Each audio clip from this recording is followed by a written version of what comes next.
ஞான நூலினை தொடர்ந்து ஓதுவதற்கும் சிந்திப்பதற்கும் வழிபாடு செய்வதற்கும் குருவருடும் திருவருடும் நமக்கு வாய்ப்பை வழங்கி இருக்கின்றது.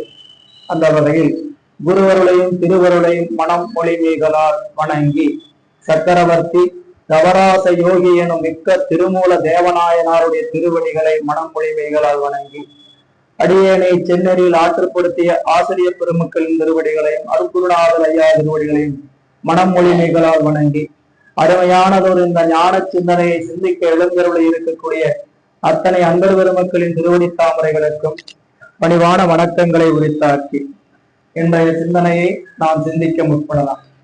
அன்பர்களே, திருமூலர் அருளிய திருமந்திரமாகி இந்த ஞான நூலில் சென்ற வகுப்பில் நாம் 10வது பாடல் வரை நிறைவு செய்திருந்தோம். 10, 11 இப்ப பார்க்க வேண்டியது அயலும் குடையும். திருச்சிற்றம்பலம். அன்பர்களே, நாம் இன்றைக்கு பார்க்கக்கூடிய பாடல் தொடர்ச்சி 11வது பாடல். வரிசை புத்தகத்து வரிசைப்படி இடையில எல்லாம் ஒவ்வொரு பாடல் மாறுதுன்னு பார்த்துருக்கலாம். அதாவது அவன் குறிப்பெடுத்து வச்சுக்கங்க. இப்போ இன்றைய சிந்தனை 11வது பாடலிருந்து தொடங்குகிறது. திருச்சிற்றம்பலம். அயலும் குடையும் எம் ஆதியே நோக்கேல் இயலும் பெரும் தெய்வம் யாதும் ஒன்றும் இல்லை முயலும் முயலில் முடிவும் மற்ற ஆங்கே பெயலும் மலைமுகில் பேர் நந்திதானே. இறைவனுடைய பெருமையை பார்க்கின்ற பொழுது அவனுக்கு அருகில் இருப்பவர்களும் இல்லை, தொலைவில் இருப்பவர்களும் இல்லை. அயலும் புடையும் ஆதியை நோக்கில் அயலும் புடையும் எம் ஆதியை நோக்கில் இயலும் பெருதெய்வம் யாரொன்றும் இல்லை.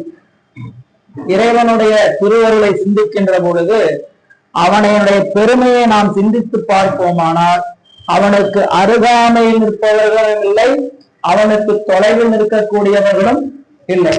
சிவபெருமானது, அதாவது இப்படிப்பட்ட சிவபெருமான் எங்களது சிவபெருமான், நம்மளுடைய உரிமை உடைய பொருள், உயிருக்கு உரிமையாக இருப்பவன் நம் நாயகன். இப்போ நம்ம வீட்டுல நம்ம பையன் சொல்றதுக்கும் அடுத்தவங்க பையன் சொல்றதுக்கும் வேறுபாடு எவ்வளவு இருக்குதுங்க. அப்போ இங்க சிவபெருமான் ஒவ்வொருவருக்கும் உரிமை உடையவர் என்பதனால எங்கள் சிவபெருமானது பெருமையை நோக்கும் இடத்து அவனோடு ஒத்த பெருங்கடவுள் சேய்மையிலும் இல்லை, அண்மையிலும் இல்லை. அடுத்து சொல்றார் பெயரும் முயலும். முயலுங்கிறத உழவு. இந்த முயல்ங்கிறது ஒரு பிராணியை குறிப்பதல்ல. முயல் என்பது முயற்சி. முயற்சி என்கின்ற வகையில முயற்சினா அது உழவை குறிக்கும் என்பது வள்ளுவர் பெறுவார். சரிங்களா? அதனால முயற்சி என்று சொல்லக்கூடிய உழவு முயலும் அவற்றினுடைய உழவின் பயனாக விளங்கக்கூடிய விளைச்சலும் அவற்றிற்கு முதலாயுள்ள மழையும் அம்மழையை தருகின்ற மேகமும் ஆகி எல்லாம் நந்தி என்ற பெயரை கொண்ட நம் சிவபெருமான் தான். இறைவனுடைய திருப்புகழை சொல்லுகின்ற பொழுது அவன் எல்லாம் ஆனான். நீர் அவன் கான், நீர் அப்பர் சாமியில் பாடல் சொல்வார், பாரவன் கான், பாரவனில் பயிரானான் கான், பயிர் வளர்க்கும் துளியவன் கான், துளியின்ற நீரவன் கான், நீரை வழங்குகின்ற மேகம் கான். எல்லாமே அவனாகவே நிற்பது அவனுடைய பொதியில். பெருமான் எல்லா பொருள்களும் கலந்திருக்கிறான். அப்படிங்கிறதுக்காக இங்க முயலும் முயலின் முடிவும். முயல் என்பது முயற்சி, முயற்சி என்பது உழவு, உழவு என்கின்றதும் முயலின் முடிவு. உழவினுடைய முடிவு என்ன? விளைச்சல். அந்த விளைச்சலாக பயனும், அந்த பயனும் அடுத்தது மற்ற ஆங்கே பெயல். இந்த பெயல் என்பது மழையை குறிப்பது. மழையும் மேகம், மழையை தருகின்ற மேகம் ஆகிய எல்லாம் நந்தி என்னும் பெயரையுடைய அவனே அன்று பெயர் இல்லையா, அவனை தவிர பேரு இல்லையாம். ஏன்னா இந்த உலகத்துக்கு இறைவன் செய்கின்ற மிக பெரும் கருணை மழை. மணிவாசக பெருமான் அவனுடைய கருணைதான் சக்தி, சக்தியினுடைய கருணை தான் மழைன்னு சொல்லுவார். திருவெம்பாவையில படிச்சிருப்பீங்க. முன்னி கடலை சுருக்கி எழுந்துடையால் என்ன திகழ்ந்தன்மை ஆளுடையால் இத்திடையின் மின்னி பொழுந்தியம் பிராட்டி திருவடிமே பொன்னம் சிலம்பி சிலம்பி திருப்புரி திருப்புருவம் எண்ண சிலைகுலை நந்தம்மை ஆளுடையால் தண்ணீர் பிரிவில்லா எங்கோமான் அன்பர்க்கு முன்னி அவள் நமக்கு முன்சுரக்கும் இன்னருளே, அவள் நமக்கு முன்சுரக்கும் இன்னருளே. அம்பிகைதான் கருணை, கருணைதான் மழை. மழை கருணையா இல்லையாங்கிறத நீங்க திருவள்ளுவருடைய 2வது அதிகாரம் படிச்சு பார்க்கணும். மழை என்னென்னலாம் கருணை செய்கிறது, மழை என்னென்ன கருணை செய்கிறது. நாம என்ன நினைக்கிறோம், மழை பெய்யுது அவ்வளவுதான், மழையினால பயிர் விளையுது, நாம சாப்பிடுறோம் அப்படின்னு நினைக்கிறோம். ஆனால் வள்ளுவர் 10 பாடல்ல ஒரு அதிகாரம் முழுக்க மழையினது சிறப்பு, வான் சிறப்பு. வான் நின்று உலகம் வழங்கி வருதலால் தான் அமிர்தம் என்று உணரற்பாற்று. இந்த உலகத்துக்கு மழை உயிரை காக்குகின்ற பொருளால் அமிர்தம்னா உயிரை காக்குகின்ற பொருள். அப்ப வானத்திலிருந்து இறைவனுடைய கருணை நின்று, இந்த வான் நின்று என்ன கேட்டீங்கன்னா, வானத்துல இறைவனுடைய கருணை நின்று அந்த கருணையை என்னவாக வருகிறது, மழையாக பொழிகிறது. இது பொழுது என்ன செய்யறீங்க ஏன்னு கேட்டா, அமிர்தம் உயிர்களை காக்கின்ற அமிர்தம். ஏன் மழை பெய்யலன்னா உயிர்கள் நிலைக்காது, மழை பெய்யலாம் எந்த உயிரும் நிலைக்காது. அடுத்தடுத்து சொல்லுவார், வான் நின்று உலகம் வழங்குகிறதுனா தான் அமிர்தம் என்று உணரற்பாற்று. ஏங்க உணவு எப்படி அமிர்தமாகும் அப்படின்னு கேட்கறதுக்கான கேள்விக்கு பதில் 2வது குறள். துப்பார்க்கு துப்பாய துப்பாக்கி துப்பார்க்கு துப்பாயதும் மழை. உணவுக்குரிய பொருள்களை விளைவிப்பதற்கு பயன்படுவதும் மழை, உணவேவாக பயன்படுவதும் மழை. நேரம் சாப்பாடு இல்லை, தண்ணி குடிச்சு படுக்கிறது இல்லையா, சரிங்களா? அப்படிலாம் நம்ம பாப்பா அடுக்கிறது இல்லைங்கய்யா. அப்படின்னா பேருந்துல போயிட்டு இருக்கிறோம், பசி எடுத்துக்கிச்சு, வீட்டுக்கு போய் தான் சாப்பிட முடியும். என்ன பண்ண, கையில தண்ணீர் எடுக்கிற ஒரு முடம் குடிச்சோமா பசி இறங்குது. அப்போ பலருக்கும் தண்ணீரே உணவாக இருக்கக்கூடிய காலம் இருக்குது, சூழல் இருக்குது. நமக்கு அந்த மாதிரி சூழல் இல்லைங்கிறதுக்காக தண்ணீர் உணவுப் பொருளாக நினைக்க கூடாது. தண்ணீரும் ஒரு வகையில் உணவுப் பொருளாக பயன்படுது.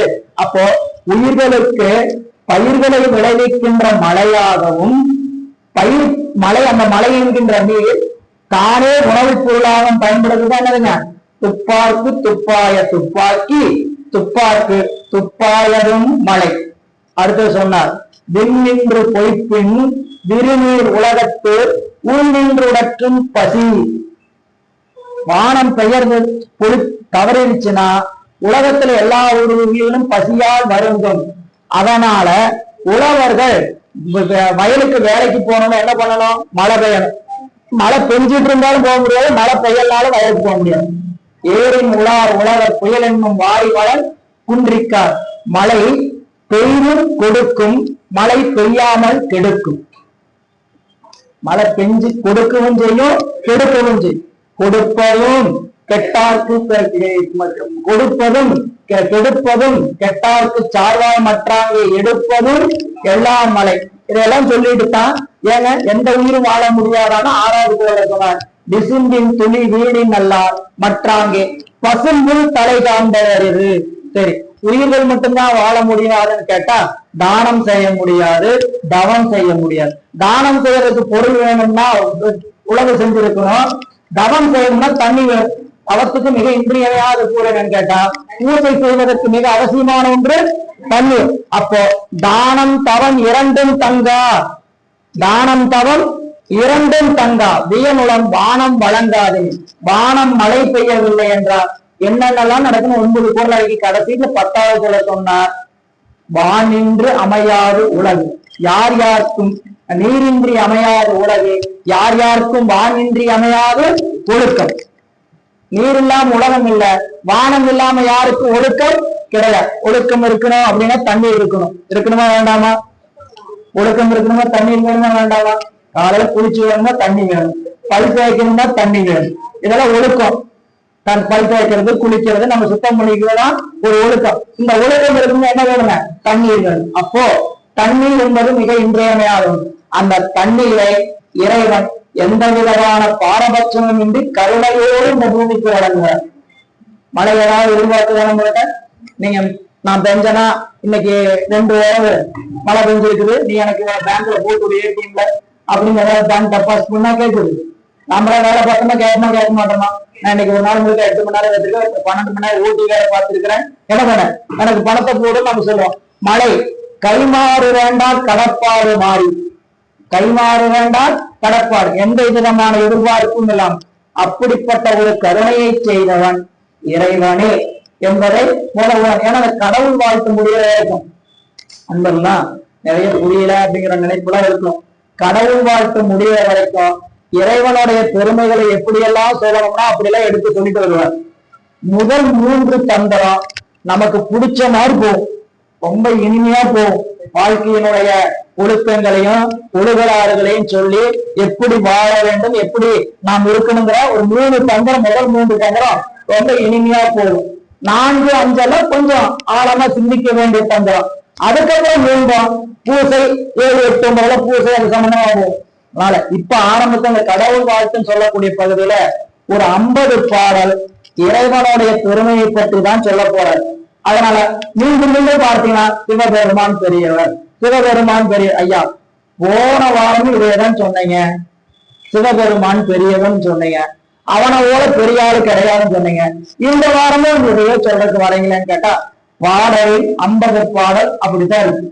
கடவுள் வாழ்த்துனா இறைவனை வாழ்த்தி வணங்குகிறார். அப்ப இந்த பாடல்ல நம்முடைய திருமூல தேவநாயனார் அயலும் புடையும் எம் ஆதியை நோக்கி சிவபெருமானை தவிர உயர்ந்தவர் இல்லை.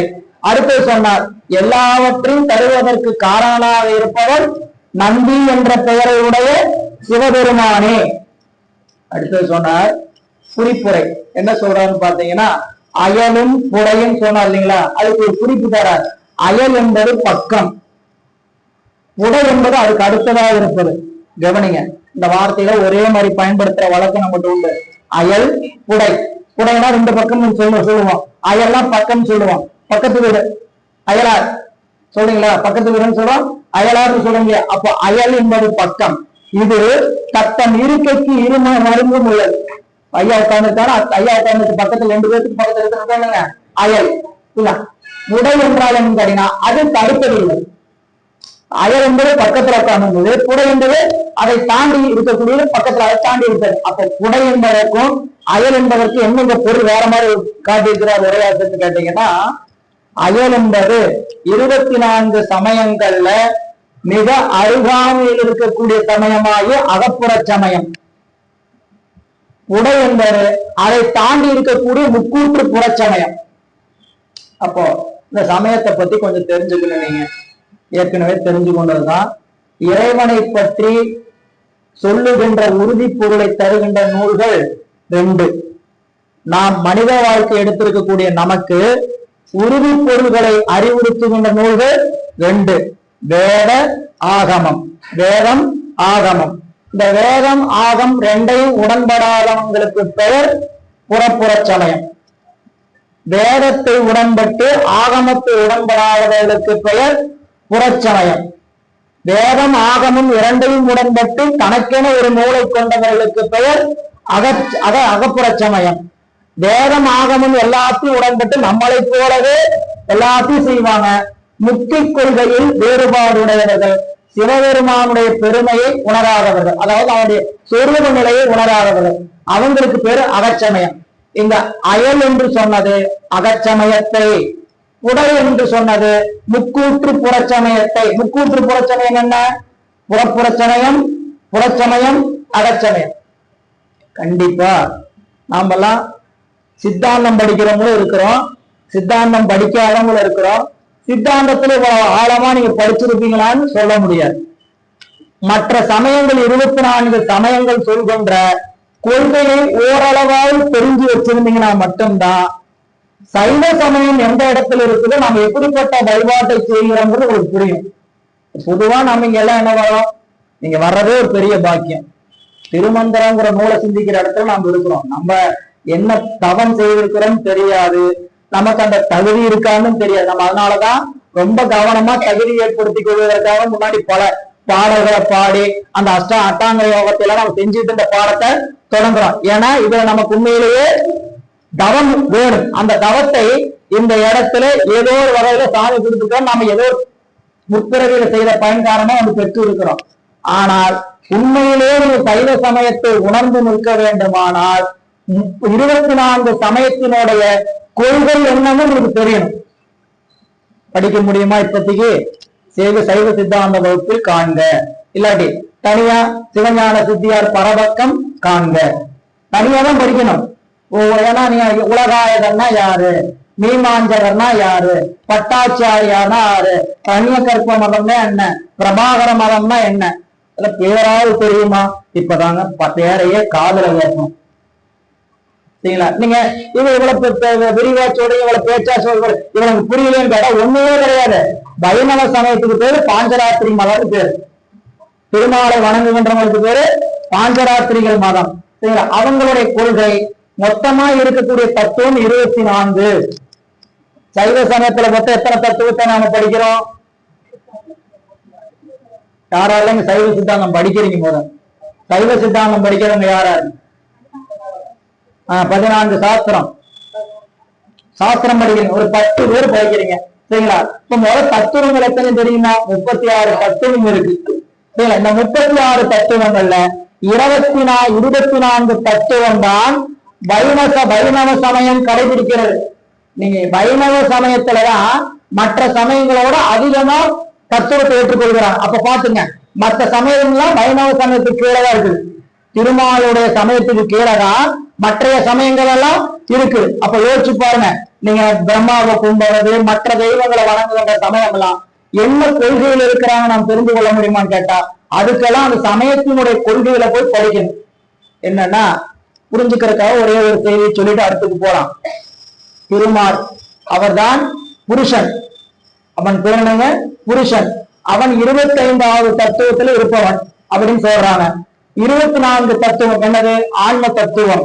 நமக்கு உடம்பாக வருவது 24 ஆன்ம தத்துவம். சாமி நமக்கு உடம்பு, உள்ள கருவி, மற்ற செயல்படுவதற்கான ஆக்கங்களை எல்லாம் கருவிகளா கொடுத்திருக்கிறார். இறைவன் இந்த உயிரோடு என்னத்தை கூட்டியிருக்கிறார்? உடம்பு கூட்டியிருக்கிறார். இந்த உடம்பு ஒரு உயிரோடு உடம்பு கூட்டி உலகத்துல அனுபவத்தை கொடுத்து நமக்கு அறிவு விளக்கம் தர. அந்த அறிவு விளக்கம் தருவதற்கு நமக்கு என்ன தேவைப்படுது? டூல்ஸ் தேவைப்படுது. நம்மளுக்கு சொல்ற தமிழ்ல புரியணும்னா என்ன மாதிரி சொல்லணும்? நமக்கு நிறைய டூல்ஸ் தேவைப்படுது. எப்படி? ஒரு வண்டியை கழட்டணும். சரிங்களா? உங்களை போய் கழட்டுன்னு சொல்றாங்க.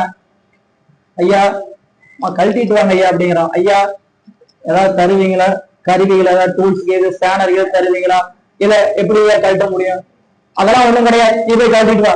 ஐயா என்ன கையிலேயா போய் திருப்ப முடியும்? வாயிலையா கடிச்சு புடுங்க முடியும் இல்லையா? அப்போ அதுக்குன்னு ஸ்கேனர், சரி 2 ஸ்கேனர் கொடுக்குறாரு. 10க்கு 11 12க்கு 13 மட்டும் கொடுக்குறாரு. கழட்ட முடியுமா? ஒரு குரடை வேணும், ஒரு திருப்புளி வேணும், ஒரு கட்டிங் பிளேயர், இது எத்தனையும் கொடுத்தாத்தான், அத்தனை ஸ்கேனர் செட்டும் கொடுத்தாத்தான் வண்டி என்ன பண்ண முடியும்? டிஸ்மேண்டில் பண்ண முடியும். சரிங்க? இப்போ நான் உலகத்தை அறிய வேண்டும், என்னை அறிய வேண்டும், இறைவனை அறிய வேண்டும் என்றால் எனக்கு இறைவன் என்ன செய்யணும்? பல வகையான கருவிகளை கொடுக்கணும். அதுக்கு சைவ சமயத்துல நாம் கடைபிடிக்கக்கூடிய கருவிகளுக்கு பெயர் 36 கொள்கை கருவிகள், தத்துவ கருவிகள். அதுல 24 மட்டுமே கொண்டவர்கள் வைணவர்கள், திருமாலை வழிபாடு செய்கின்றவர்கள் அவர்கள். புரிஞ்சுக்கிட்டீங்களா? அப்போ இந்த உடம்பு எப்படி நமக்கு 24 தத்துவம்? நிலம், நீர், நெருப்பு, காற்று, ஆகாயம், பஞ்சபூதங்கள், 5 பெரும்பூதங்கள். இந்த 5 பெரும்பூதங்களும் தோன்றுவதற்கு காரணமா இருக்கக்கூடிய ஓசை, ஊறு, ஒளி, சுவை, நாற்றம். ஓசை, ஊறு, ஒளி, சுவை, நாற்றம். விரிவா நீங்க சித்தாந்த வகுப்புல நீங்க முயற்சி எடுத்து படிங்க, அங்கங்க கேளுங்க. அப்போ 5 பூதங்கள், 5 பூதங்கள் தோன்றுவதற்கு காரணமாக இருக்கக்கூடிய தன்மாத்திரைகள் ஓசை, ஊறு, ஒளி, சுவை, நாற்றம். அப்புறம் 5 ஞானேந்திரியங்கள் என்று சொல்லக்கூடிய அறிகருவிகள். நாம் ஒரு பொருளை அறிவதற்கு துணை செய்கின்ற அறிகருவி, இதுக்கு பேர் ஞானேந்திரியம் பேரு. ஞான இந்திரியம் என்னது? ஞான ஞானம்னா அறிவு, இந்திரியம்னா கருவி. அறிவதற்கு உதவி செய்கின்ற கருவிகள். அந்த கருவிகள் அறிவார் இறைவன். நமக்கு 5 கருவிகளை, உலக பொருள்களை அறிவதற்கும் நம்மை அறிவதற்கும் 5 கருவி கொடுத்திருக்கிறார். அந்த கருவிக்கு பேர் என்ன? அறிவருவி, ஞானேந்திரியம். ஆனா அந்த கருவிகள் தன்னை அறியுமான்னு கேட்டா அறியாது. எது? செவி, தோல், கண், நாக்கு, 15 ஆச்சுங்களா? அடுத்தது 5. நாம் செயல்படுவதற்கு 5 கருவி கொடுத்திருக்கிறார். கண்ணேந்திரியம், கண்ணம்னா செயல், வினை. வினை செய்வதற்கு, ஒரு தொழிலை செய்வதற்கு நமக்கு 5 கருவி கொடுத்திருக்கிறார். வாய், கால், கை, எருவாய் கருவாய். வாய், கால், கை, எருவாய் கருவாய். உடம்புல என்னென்ன கருவி இருக்குன்னு அப்படியே கண்ணில் ஆராய்ச்சி பண்ணுங்க. இந்த கொடுத்திருக்கிற கருவியை, இந்த 5 கருவியை தவிர வேறு கருவிகள் தொழிலுக்கு பயன்படுத்த முடியுமான்னு பாருங்க. வாய் மூலம் உன்னை கேட்டு பெறலாம், கைய மூலம் உன் நீட்டி செய்யலாம், வாங்கலாம், கால் மூலம் ஒரு இடத்துக்கு போய் வந்து சாதிக்கலாம். உடம்புல மலஜலம் கழிப்பதற்கு, இன்பத்தை பெருக்குவதற்கு 2 கருவி. வாய், கால், கை, எருவாய் கருவாய். 20 கருவியாச்சு. 5 பூதங்கள், 5 தன்மாத்திரைகள், ஞானேந்திரியங்கள் 5, கண்ணேந்திரியங்கள் 5. இந்த 20ஐயும் உள்ள இருந்து இயக்குவதற்காக ஒரு 4 கருவி கொடுத்திருக்காங்க. மனம், புத்தி, ஆங்காரம், சித்தம். பேரளவுல வச்சுங்க 24 கருவிகள். இந்த 24 கருவிகளை கடந்து எவன் ஒருவன் சொல்கிறானோ அவன் புருஷ உத்தமன், புருஷோத்தமன். புருஷ உத்தமன், புருஷோத்தமன். அதுதான் திருமாவுடைய பெயர். என்ன? இப்படி 24 கருவிகளையும் தாண்டி இந்த ஆன்மா அந்த புருஷனாகிய திருமாலை சென்று அடைஞ்சா அந்த ஆன்மாவுக்கு பேர் என்னங்க? புருஷோத்தமன். அதாவது ஆன்மாவில் சிறந்த ஆன்மா இறைவனுக்கு அடைஞ்சாச்சு. அப்போ திருமால் என்று சொல்லக்கூடிய அந்த பாஞ்சராத்திரிக மதத்தில் இருக்கிறவங்க கொள்ளக்கூடிய கொள்கை 24. அதுக்கு மேல வேற யாரும் கிடையாது, சைவ சமயம் தான். மிச்சம் இருக்கக்கூடிய 36ல 24ல 23 பேருமே திருமாலுக்கு கீழே இருக்கக்கூடிய சமயம். அப்ப சைவ சமயம் எங்க நிற்குதுன்னு கேட்டீங்கன்னா, சைவத்தின் மேல் சமயம் வேறு இல்லை.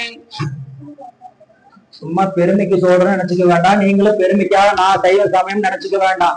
ஆராய்ச்சியில இறங்கி பார்த்து படிச்சீங்கன்னா நாம் எவ்வளவு ஆணித்தரமான லாஜிக்கான கொள்கையை படிக்கிறோம் தெரிஞ்சுக்குவீங்க.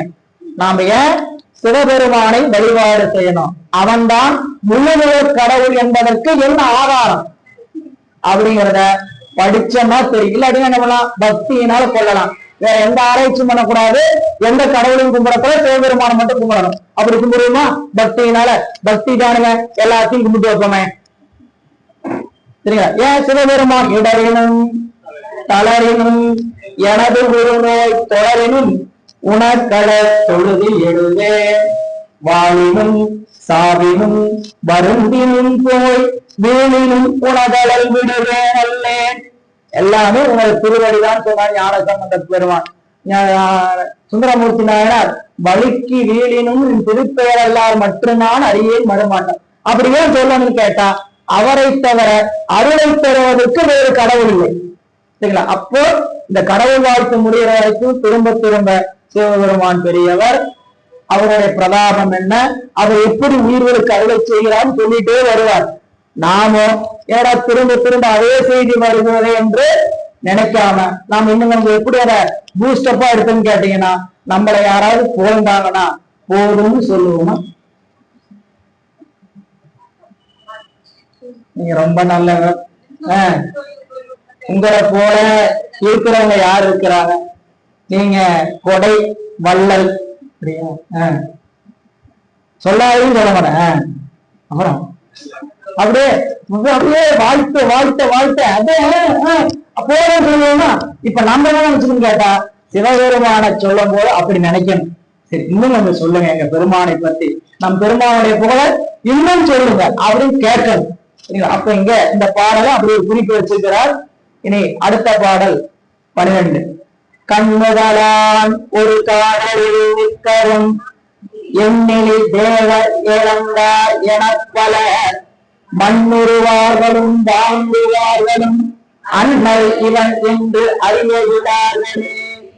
இறைவன் என்றும் ஒரே காதலில் நிற்கிறார்.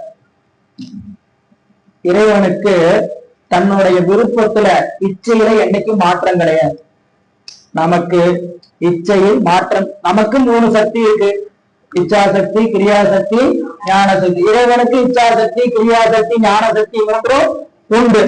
நமக்கும் அறிவு இருக்கு, நமக்கும் அறிவு இருக்கு, இறைவனுக்கும் அறிவு இருக்கு. நமக்கு விருப்பம் இருக்கு, இறைவனுக்கும் விருப்பம் உண்டு. நமக்கும் செயல் உண்டு, இறைவனுக்கும் செயல் உண்டு. ஆனா நமக்கு இருக்கிற விருப்பமும் இறைவனுக்கு இருக்கிற விருப்பமும் ஒன்றான்னு கேட்ட கிடையாது. நம்ம விருப்பம் எப்படிப்பட்டது? உள்ள வரும்போது ஒரு விருப்பம் இருந்திருக்கும், வகுப்புக்கு வரும்போது புரிஞ்சுக்கிருக்காரு. இங்க வரும்போது ஒரு விருப்பம் இருந்துக்கும், இங்கிருந்து போகும்போது வேற விருப்பம் மாறி. என்ன வரும்போது போலாம், வர சொன்னாங்க போலான்னு வந்திருப்போம். இங்கிருந்து போகும்போது ஏன் இங்கிருந்து போறோம்னு விருப்பம் மாறி இல்லையா? இப்படி விருப்பம் நம்மளுக்கு ஒவ்வொரு இடத்துலயும் ஒவ்வொரு செயல்லையும் நமக்கு விருப்பம் என்னவா இருக்குன்னு கேட்டீங்கன்னா மாறிக்கொண்டே இருக்கும். நம்ம விருப்பம் எப்படி இருக்குங்கிறத நேற்று பெரிய போன சொன்ன மாதிரிதான். சரிங்களா? கடை வீதிக்கு போனோம்னா கடை வீதியில எந்த கடைக்குள்ள போகலான்னு ஆரம்பிச்சிருந்தோம், இல்ல கடைக்குள்ள போய் பொருளை தேர்ந்தெடுத்து வெளியே வர்ற வரைக்கும் நம்ம விருப்பம் ஆகிட்டே இருக்கோம், மாறிட்டே இருக்கும். சரிங்களா? விருப்பம். ஆனா இறைவனுடைய விருப்பம் ஒரே விருப்பம் சொல்றார், கண்ணுதரான் ஒரு காதலில் நிற்கவும். என்ன அவனுக்கு என்ன காதல், அவனுக்கு என்ன விருப்பம், அவனுக்கு என்ன இச்சை, அவனுக்கு என்ன கருணைனா உயிர்களுக்கு ஈடேற்றம் தரணும். தன்னை போல இன்பத்தை இறைவனுக்கு, அதாவது உயிர்களுக்கு தரணும். நீங்க போற்றி பகருடைய 14 சாஸ்திரத்துல ஒரு நூல் என்கிறான் உமாபதி சிவம் அருளியது. மொத்தம் உமாபதி சிவம் அருளிய நூல்கள் எத்தனைங்க? 8. சித்தாந்த அட்டகம். அந்த 8 நூல்ல ஒரு நூல் போற்றி பகருடைய தோத்திரமும் சாஸ்திரமுமாக அமைந்திருக்கக்கூடிய 2 நூல். எப்படி திருமுறையில தோத்திரம் சாஸ்திரமாக திருமந்திரம் அமைந்திருக்குதோ அதுபோல சித்தி சாஸ்திரத்துல தோத்திரமும் சாஸ்திரமாக அமைந்த நூல் 2. போற்றி பகருடைய நெஞ்சு விடுத்தது. சும்மா படிச்சு பாருங்க, புரியலாம் நினைக்க வேணாம், படிச்சு பாருங்க, ரொம்ப அனுபவிச்சு படிப்பீங்க. போற்றி பகருடைய என்ன சாமி நமக்கு என்னென்னலாம் கருணை செய்கிறார்னு ஒரு 14 போற்றி பகுதி வச்சிருப்பார். அதுல ஒரு போற்றியில கடைசியில சொல்லுவார், என்னுடைய குருநாதன் மறைஞான சம்பந்தன். அவருடைய பெயர் மறைஞான சம்பந்தன். சத்தான குரல்ல 3ஆவதா இருக்கிறவர் மறைஞான சம்பந்தன், 4ஆவது இருக்கிறவர் உமாபதி சிவம். என்னுடைய குருநாதன் மறைஞான சம்பந்தன். அவர் எப்படி எனக்கு முன்னாடி வந்தாருன்னு தெரியுமா அப்படின்னு சொல்லிட்டு இறைவனுடைய திருமேனியை பூரா வர்ணிச்சுட்டே வருவார். நடராஜ பெருமானுடைய திருமேனியை பூரா வர்ணிச்சுட்டே வருவார். ஆடும் திருத்தொழிலும் பாதி சடை பாதி பச்சையாமிடமும் கூடும் தமரகம். இறைவனுடைய திருமேனி மேல என்னென்னலாம் இருக்குதோ அத்தனையும் சொல்லி இவற்றையெல்லாம் ஒன்றும் தோன்றாமல் மறைத்து. இதுல வந்து மறைஞான சம்பந்தம் யார்? நடராஜ பெருமான்றார். என்ன நடராஜ பெருமான் கையில உடுக்க வச்சிருப்பாருங்க, சடை வச்சிருப்பாரு, பாதி அம்பாளை வச்சிருப்பாரு. அப்படி இருக்கக்கூடிய வடிவத்தை எல்லாம் ஒன்றும் உருத்தோன்றாமல் மறைத்து கொண்டு வந்தார். வந்து என்ன பண்ணாருங்க? பேரில்லாத நாதன் ஓர் பேர் புனைந்து. அவருக்கு பேரே இல்லைங்க, ஆனா என்ன பேர் வச்சுக்கிட்டாரு? மறைஞான சம்பந்தம் பேரை வச்சுக்கிட்டார். வந்து என்னோட என்ன நம்மளோட உண்டு உடுத்து உறங்கி நம்ம கூடவே உட்காந்து பேசிட்டு இருக்கிறாரு, நம்ம கூடவே நம்ம படுக்கிற இடத்துல பக்கத்துல படுக்கிறாரு, நம்ம கூடவே சாப்பிடுறாரு, நம்ம கூட திரும்பியாரு. சொல்லலாம் தன்னோடு ஒத்து பழகி உண்டு உறங்கி இப்படிலாம் இருக்கிறாரு. அவர் இப்படிலாம் ஏங்க செய்யணுங்கிறதுக்கான ஒரு காரணம் சொல்றார். இரவாத இன்பத்தில் எமையிருத்த வேண்டி, என்னைக்கும் இரவாமல் இருக்கக்கூடிய இன்பத்துல என்னை இருத்துவதற்காக அவன் இப்படியெல்லாம் வந்து இருந்தான். சிவம் என்ன பண்ணாராம்? குருநாதர் வழியில வந்து நம்மை என்றும் நீங்காத இன்பத்தில் இருத்த வேண்டும் இப்படி இருந்தாராம். அப்ப இறைவனுடைய விருப்பம் என்ன? ஒரே விருப்பம், என்றும் உயிர்கள் இன்பத்தில் இருக்கு. இப்ப என்னத்துல இருக்கிறோம்? சொல்லவே வேண்டாம், துன்பத்துலதான் இருக்கிறோம். இன்பத்துல இருக்கிறோம் நினைச்சிட்டு யாரும் கற்பனை பண்ணிக்காதீங்க, இன்பத்திலும் இருக்கிறோம். நமக்கு இறைவன் இடையில இன்பத்தையும் கொடுக்கிறார். ஏன் கொடுக்கிறார்? நாம் மனச்சோறு அடையாமல் இருக்கும் பொருட்டு கொடுக்கிறார். துன்பமே கொடுத்திருந்தா வாழ்க்கை எப்படி இருக்கும்? இன்பமே கொடுத்திருந்தா இருக்கும். இன்பமே கொடுத்திருந்தாலும் வாழ்க்கை சுவாரஸ்யமா இருக்காது, துன்பமே கொடுத்திருந்தாலும் வாழ்க்கை தோண்டு போயிடும். என்னையா இதுக்கா அப்படி வாழ்க்கை அப்படின்னு நினைப்போம். அப்போ ரெண்டையும் மாத்தி மாத்தி கொடுத்து என்ன பண்றாரு? பேலன்ஸ் பண்ணிட்டே போறாரு. இவன் சோர்ந்தும் போகக்கூடாது, அதே சமயம் எதுக்காக இந்த பூமிக்கு வந்திருக்கிறான்ட்டு அறிவை விளங்கிக் கொள்ள வேண்டும் என்பதற்காக இறைவன் உணர்த்தி கொண்டே சொல்கிறார். அப்படி உணர்த்துவது எதற்கான்னு கேட்டீங்கன்னா ரொம்ப அருமையா சொன்னார் திருவருட்பயன்ல. தன்னிலைமை மண்ணுயிர்கள் சாரத் தரும் சக்தி பின்னமிலான் எங்கள் பிரான். இறைவன் தன் நிலைமை, சிவபெருமானுடைய நிலை என்ன? சச்சிதானந்தம். நம்ம ஏற்கனவே படிச்சோம். அவனுடைய திருநாமம் சச்சிதானந்தம். சச்சிதானந்தங்கிற வார்த்தை பிரிச்ச என்ன? சத்து சித்து ஆனந்தம். ரொம்ப கஷ்டமெல்லாம் இல்லை. பேர் தான் இப்படி இருக்கும். பிரிச்சு படிங்க. சச்சிதானங்கிற வார்த்தை என்னவா இருக்குது? சத்து, சித்து, ஆனந்தம். சத்துனா என்றும் நிலைத்த பொருள், சித்துனா பேரறிவு பொருள், ஆனந்தம்னா என்றும் ஒரே வரியான ஆனந்தத்தை உடைய பொருள். சிவபெருமான் எப்படிப்பட்ட பொருள்? சத்து, சித்து, ஆனந்தம். என்றும் நிலைத்த பொருள், என்றும் பேரறிவு பொருள், என்று ஆனந்தமுடைய பொருள். இப்ப அதுக்கு மாறாக இருக்கக்கூடியவர் யாரு? நாம புலிகள். புலிகள் எப்படிப்பட்டது? என்று நிலைத்த பொருளா? இல்ல. இறைவனை நோக்க நாம் என்று நிலைத்த பொருள் இல்லை. ஏன்? நம்ம அறிவு மாறிக்கொண்டே இருக்கும். அறிவு எப்படிப்பட்டது? அவனை போல பேரறிவு உடையதான் கேட்டா அதுவும் கிடையாது, சிற்றறிவு உடையது. ஆனந்தம் எப்படி இருக்குது? நமக்கு ஆனந்தமே கிடையாது. என்னங்க ஆனந்தமே இல்லைங்க. நாம் அடைவதெல்லாம் இன்பம், நாம் அடைவதெல்லாம் இன்பம். இன்பம் வேறு, ஆனந்தம். இன்பம் இடத்திலும் கால அளவினால் கெட்டு போகும். நாம் அனுபவிக்கிற இன்பம் எதனால கெட்டு போகின்றோம்? காலத்தினாலும் இடத்தினாலும் கெட்டு போயிடும். இப்போ ஒரு திரைப்படத்துக்கு போனீங்க, நல்ல இன்பமா இருந்தது, 2.5 மணி நேரம் உங்களை ரொம்ப மகிழ்ச்சியா சிரிக்க வச்சுக்கிட்டே இருந்தாங்க. நீங்க இன்பமா இருந்திருப்பீங்க. இந்த இன்பம் எவ்வளவு நேரம் நீடிக்கும்? 2.5 மணி நேரம் தான். காலம் காலம் என்னாவது? முற்றாது. நான் 4 ஷோவுக்கு வாங்கியிருக்கேன் டிக்கெட். காலமாவது 1ஆவது. நான் 4 ஷோவுக்கு டிக்கெட் வாங்கிருக்கேன். அவ்வளவு உட்காந்தீங்கன்னா என்ன ஆகும்? உட்கார்ந்து இருக்க வேண்டியதா? அந்த இடத்துல நம்மளால உட்கார முடியாது, எந்திரிச்சு போயே ஆகணும். ஏன்? நம்ம உடம்பு சூழ்நிலை ஒத்துருக்க. அப்படியே நான் காலம் முச்சும் இந்த தேட்டர்ல இடைவிடாம இந்த படத்தை பார்த்துட்டே போன உட்காந்தீங்கன்னா ஒரு நாளைக்கு தேட்டர் இடிஞ்சு விடும். நம்ம ஆயுள் போயிடும். இடிஞ்சிருமா? இடிஞ்சாது. இடம் ஒரு நாளைக்கு மாறுபாடு உடையதானே, அழியக்கூடியதானே. அப்போ எதுக்கு இப்படி சொல்றேன்னு கேட்டீங்கன்னா, நாம் அடையக்கூடிய இன்பம் 2 முடிவுக்கு வரும். ஒன்று காலத்தினால் முடிவுக்கு வரும், இன்னொன்று இடத்தினால் முடிவுக்கு வரும். நான் நல்லா அனுபவிச்சுட்டு இருக்க இன்பமா இருக்கும், நேரம் முடிஞ்சிடும். இல்லாட்டினா இடம் தாண்டி போயிடும். ஒரு கோயிலுக்கு போனோம், இன்பமா இருந்தோம், அந்த கோயில் வந்து அடுத்த இடத்துக்கு போகும்போது அந்த இன்பம் மூன்று போயிடும். இடத்தினால போகுது இல்லையா? அப்போ கால இடத்தினால் இன்பம் கெட்டு போகும். இறைவன் அப்படி கால எல்லைக்கோ இட எல்லைக்கோ உட்படாததனால் நாமளும் என்ன இருக்கிறோம்? உட்பட்டு இருக்கிறோம். இதை நீங்க விலகிட்டீங்கன்னா நான் நம்மளுக்கு நிரந்தரமான ஆனந்தம் இல்லை, சிவபெருமானுக்கே நிரந்தரமான ஆனந்தத்திற்கு எப்படி தெரிஞ்சுக்கணும்னு கேட்டீங்கன்னா, நாம் கால எல்லைக்கு உட்பட்டவர்கள், இட எல்லைக்கு உட்பட்டவர்கள். கால எல்லைன்னு சொல்ல வேண்டியது இல்லை. நமக்கு எழுதப்பட்ட நாள் எவ்வளவுங்கிறது அவங்க அவங்களுக்கு எழுதிட்டு சாமி தெரிஞ்சாக்க கால எல்லை. இட எல்லைங்கிறது இந்த உடம்புல இருக்கக்கூடிய இட எல்லை. நல்லா புரிஞ்சு. இட இல்லைன்னு இங்க உட்கார்ந்து இருக்க இட இல்லை இல்ல. இந்த உடம்புல எவ்வளவு காலம் இருந்த உடம்புல இடத்துல இருக்கிறோமோ இந்த உடம்பின் இடத்தில் இருக்கக்கூடிய இட எல்லை. இது ஒரு நாள் என்ன ஆகும் கேட்டீங்கன்னா மாறும். அதனால் இன்பம் கெட்டு போய்.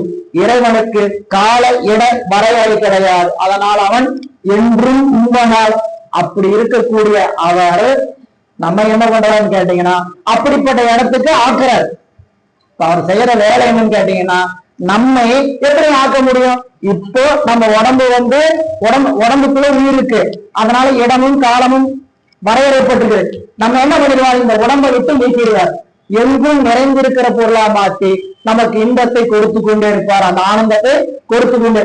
அந்த முக்தி பேரு, இந்த நிலைக்கு பேருதான் முக்தி.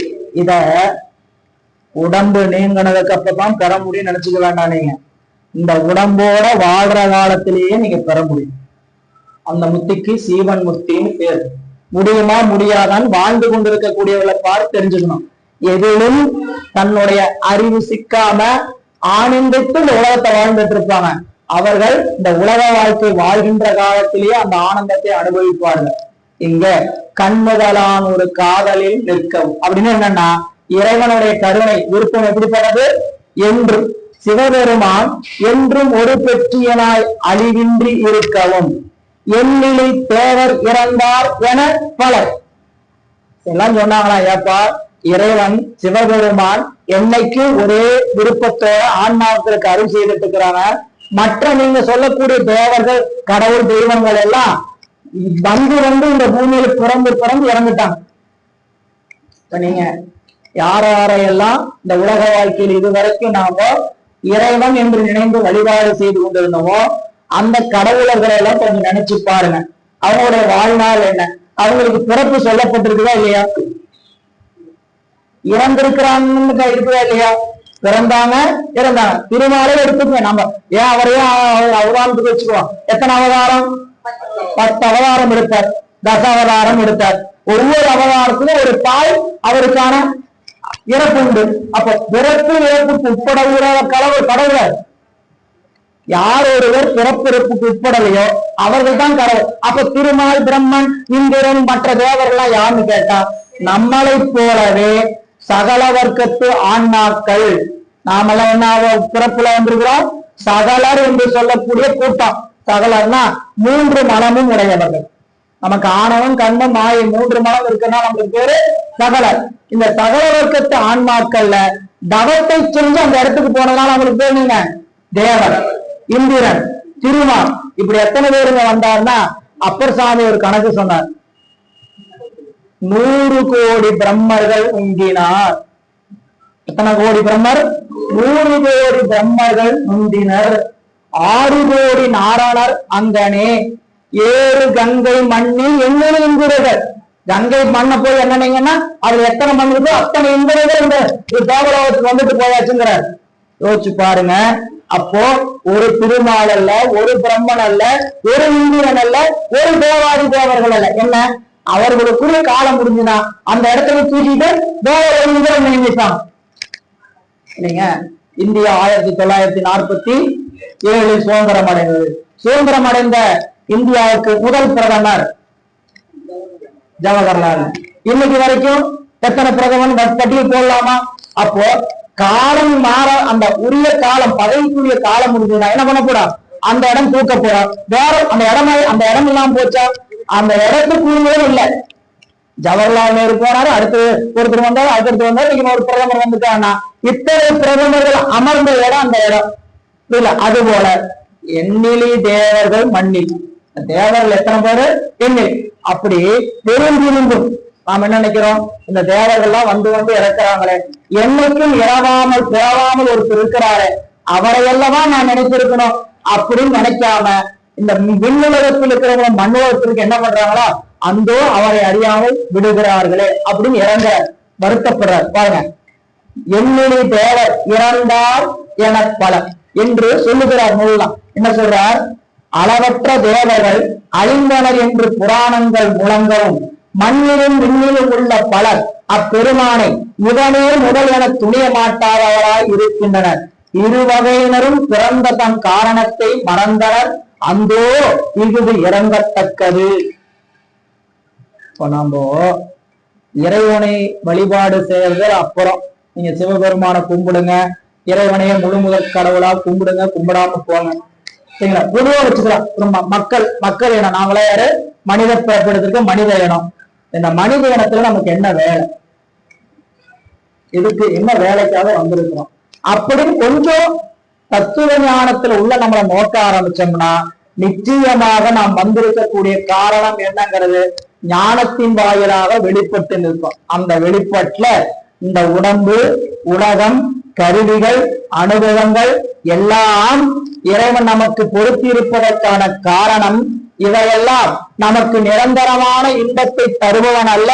இவற்றின் வாயிலாக நம்மை இறைவனை அறிய முடியாமல் தடை செய்யக்கூடிய ஆணவ மலத்தை நீக்கி இந்த மாயை கண்ணும் எதிர்ப்பும் கொடுத்திருக்கிறாரு. நமக்கு அறிவில் இருக்கக்கூடிய அறியாமையாகிய ஆணவ மலத்தை நீக்குவதற்காகத்தான் இந்த 2 கட்டு. கண்மம் மாயங்கிற 2 கட்டு இருக்கு. நடுவில் போட்டிருக்கிற ஆணவ மலங்கிற இறுக்கமான கட்டை நெகிழ்விப்பதற்காகத்தான் பக்கத்துல 2 கட்டு இல்ல. ஒரு மூங்கில் அல்லது கரும்பு கட்டு இருக்குது, நடுவுல நல்ல இறுக்கமா ஒரு கட்டு போட்டிருக்கிறாங்க. இந்த கட்டை நம்ம அழிக்க முடியல, என்ன பண்ண? பக்கத்துல 2 கட்டை போட்டு நல்லா இருக்குனீங்கன்னா இந்த கட்டை என்ன ஆயிரும்? நெகிழ்ச்சியா. இறைவன் இந்த உடம்பையும் உலகத்தையும் கொடுத்து நம்மை செயல்படுத்தியதற்கான ஒரே காரணம் வானிடத்து வரும் மண் மேல் வந்து அரண்டனை அச்சிப்பர். இறைவனை வழிபாடு செய்வதற்காக கொடுக்கப்பட்டிருக்கக்கூடிய பிறப்புங்கிறது எத்தனை பிறப்பு கடந்துதான் நமக்கு விளக்கத்துக்கு வரும். அறிவுக்குள்ள எப்ப வரும்னு கேட்டீங்கன்னா ஒரு மனித பிறப்பெடுத்தல வரதில்லை. சரிங்களா? அந்த ஒரு பிறப்பு இப்ப நமக்கு இறைவன் கொடுத்திருக்கிறார். இறைவனை அறிவுவதற்கும் அவனை அனுபவித்து பூசிப்பதற்கும் ஒரு வாய்ப்பை கொடுத்திருக்கிறார். அப்போ இங்க சொல்றார், மண்ணிலும் விண்ணிலும் உள்ள பலர் அப்பெருமானை இவனே முதல்வன் என்று துணிய மாட்டாது. என்ன, நம்ம இருக்கிற 100 பேர் எடுத்துக்க, 100 பேர்ல சிவபெருமான் தான் முதல்வன், முழு முதற் கடவுள் அப்படின்னு முழு மனதோட ஒத்துக்கிறவங்க எத்தனை பேர் இருப்போம்? ஒத்துக்கிறது மட்டும் இல்ல, வேற யார்த்தையும் போய் வேண்டி அதே நிக்க கூடாது. இப்ப நீங்க கேட்டீங்கன்னா எனக்காக என்ன சொல்லுவீங்க? ஐயா, சிவபெருமான தவிர நான் வேற யாரும் நினைக்க மாட்டேன், கும்பிட மாட்டேன்னு நீங்க தைரி சொல்லிட்டு போயிருவீங்க. ஆனா அந்த பக்கம் போனோம்னா தெரியும், இப்படி தாண்டோன்னு இந்த வகுப்பு மூலியமா கூழ் ஊத்துறாங்கன்னு வச்சுங்க, அங்க போய் நின்று தப்பா சொல்லல, நமக்கு இன்னும் அறியாமை இருக்குன்னு அர்த்தம். சரிங்களா? ஏன் இறைவனை முழுமுதற் கடவுளாக கொள்பவருக்கு அவனை தவிர வேறு ஒரு வேடம் கையது வேலினும் கழிவுறினும் செய்களால் அடியாளால் சிந்தை செய்ய இறைவனை தவிர யார் ஒருவரையும் துணிய மாட்டேன் அப்படின்னு உருவிப்பார். அப்ப இங்க அப்படி வருந்தி நிற்கிறார். இதன் வாயிலாக இறைவன் அழிவில்லாது நிற்கக்கூடியவன் என்று எடுத்துக்காட்டுறார். 13வது பாடல். மண்ணளந்த மலரோர் முதல் தேவர்கள் என் அளந்து இன்னும் ஈசன் என் அளந்து இன்னும் நிலையிலார் ஈசனை என் அளந்தான் கண்ணை மேல் அளந்தா இல்லை கண்ணிழந்து எங்கும் கண்ணளந்து எங்கும் கடந்து நின்றானே.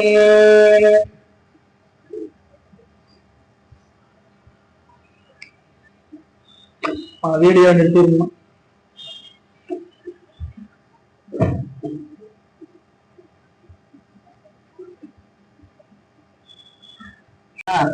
இறைவனை இன்னும் தேடி அடைய முடியாதவர்களாக இருப்பவர் திருமாலும் பிரம்மனும். அப்படி அவர்களால் தேடி முடிந்து அறியாத போது அவரை கண்டவர் வேறு யார்? ஒருவரும் இல்லை, ஒருவரும் இல்லை. எனவே அந்த பெருமான் எல்லா இடத்தையும் தனக்குள் அடக்கி எல்லாவற்றையும் கடந்து நிற்கிறான். பார்த்தவரை கருத்து விளையாம்.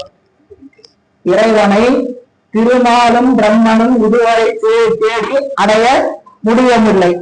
அப்படி இருக்கக்கூடிய ஒருவனை வேறு கண்டவர் யார்? கண்டவர்னா அவர்களைப் போல முனைப்பில் நின்றவன் கண்டவன் கிடையாது. இப்ப சொல்ல வந்த கருத்து என்னன்னா, இறைவனை காண வேண்டுமானால் நம்ம இடத்துல முனைப்பு இருக்கக்கூடாது. என்ன முனைப்பு? நான் என்னுடைய செல்வ செருப்பினால் கண்டு விடுவேன், நான் இறைவனை கல்வியின் அறிவினால் கண்டு விடுவேன். இப்ப நீங்க நல்லா படிச்சிருக்கிறீங்க, திருமந்திரம் என்ன, சைவ சித்தாந்தம் என்ன, நல்ல பண்டிதர், எல்லா நூலையும் படிச்சிருக்கிறீங்க. நீங்க சிவபெருமாவுடைய காட்சியை பெற்ற முடியுமா? அப்புறம் எதுக்கு மையாத படிக்கணும்? சரிங்களா? இது அறிவுக்குள்ள இருக்கக்கூடிய அறியாமையை நீக்கும், அறிவுக்குள்ள இருக்கிற சிவத்தை காட்டும், அவ்வளவுதான். சரிங்களா? அதுக்கப்புறம் அவனை தேடி பிடிச்சு அவனை நான் என்ன பண்ணணும்? எப்போ இருட்டு விளக்குதோ பொருளை தேடி எடுக்க வேண்டிய யார் பொறுப்பு?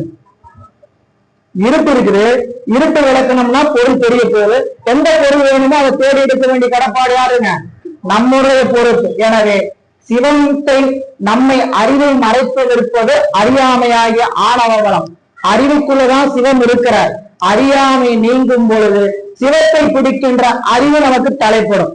இப்ப நூல் என்ன செய்யும் கேட்டா, நம்ம அறியாமையை அகற்றும். ஆசிரியருடைய வேலை என்ன? குற்றத்தை நீக்குவது. அறிவுக்குள் இருக்கக்கூடிய அறியாமையை நீக்குவதனால அதுக்கு பேர் என்ன? ஆசிரியர். அப்ப இங்க பாடல சொல்ற, மண்ணளந்தான் மலரோன் முதல் தேவர்கள் என் நலங்கும் இன்னும் நினைக்கின்றார் ஈசனை.